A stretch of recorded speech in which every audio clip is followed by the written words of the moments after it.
नमस्कारम दोस्तों। योगिक थ्योरी कहती है कि एक व्यक्ति का सुखी और दुखी होना उसी के हाथ में है।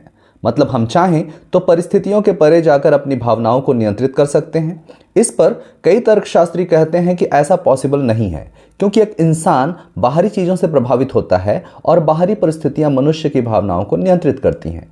पर यदि आप ध्यान से सोचें और इस लॉजिक के साथ चलें तो दुनिया के विकसित देश जहां पर कैपिटा इनकम बहुत ज़्यादा है और जीवन की सारी सुख सुविधाएं उपलब्ध हैं, वहां तो आदमियों को हमेशा खुश रहना चाहिए। पर अमेरिका जैसे विकसित देशों की हालत देखें तो वहां का हेल्थ बजट बहुत ही ज़्यादा है। वहां अवसाद, चिंता, तनाव जैसी मानसिक बीमारियां संक्रामक हो चली हैं। शारीरिक बीमारियों जैसे कैंसर की तो बात ही छोड़ें। तो बाहरी परिस्थितियों के सही होने के बावजूद भी वहां व्यक्ति क्यों एक सुखद जीवन से वंचित होता चला जा रहा है।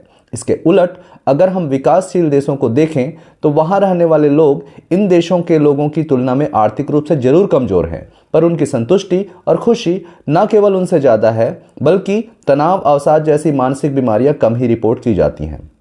हाँ, शारीरिक बीमारियां भले ही दिखें, पर मानसिक बीमारियां वहां बड़े देशों की तुलना में कम ही दिखती हैं। अगर इस तुलना को देखें तो हमें इस बात पर विचार करना पड़ेगा कि हमारे दुख को और खुशी को कौन निर्धारित करता है।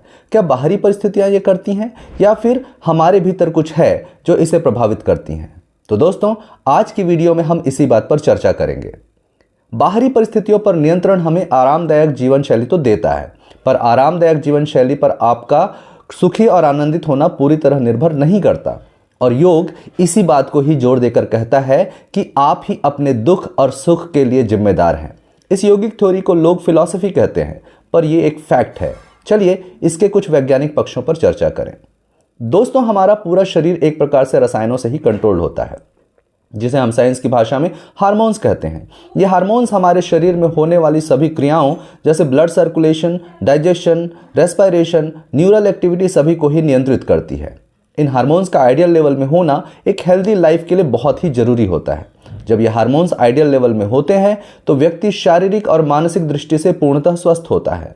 पर जब ये हार्मोन्स इम्बैलेंस्ड हो जाते हैं तब होता है गड़बड़ शुरू।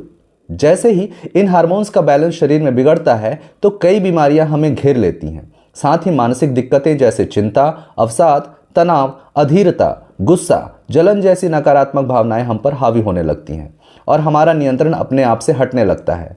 और इसी स्थिति में हम बाहरी परिस्थितियों के गुलाम हो जाते हैं और हमें लगने लगता है कि बाहरी परिस्थितियां ही हमारे सुख और दुख का कारण है।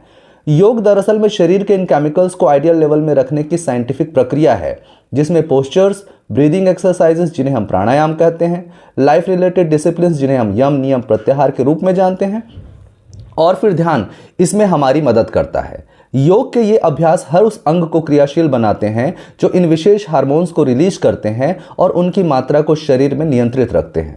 जब ये हार्मोन्स आदर्श मात्रा में हमारे शरीर में होते हैं तब बाहरी परिस्थितियां इररिलेवेंट हो जाती हैं।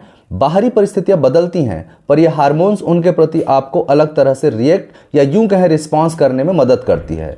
यह आपकी डिसीजन मेकिंग एबिलिटी को बढ़ाती है और आपका ब्रेन भी हाई एफिशिएंसी में फंक्शन करने लगता है। जब आप योग अभ्यास करने वाले लोगों को ध्यान से देखते हैं तो आपको उनमें बहुत कुछ ऐसा दिखता है जो एक सामान्य आदमी में मिसिंग लगता है। तो दोस्तों, आज की वीडियो में हमने योग की इस थ्योरी पर बात की। अगले वीडियो में हम इसमें और डिटेल में जाएंगे और कुछ इंपॉर्टेंट हार्मोन्स पर बात करेंगे जो हमारे इमोशंस को रेगुलेट करते हैं। तो दोस्तों, तब तक के लिए नमस्कारम।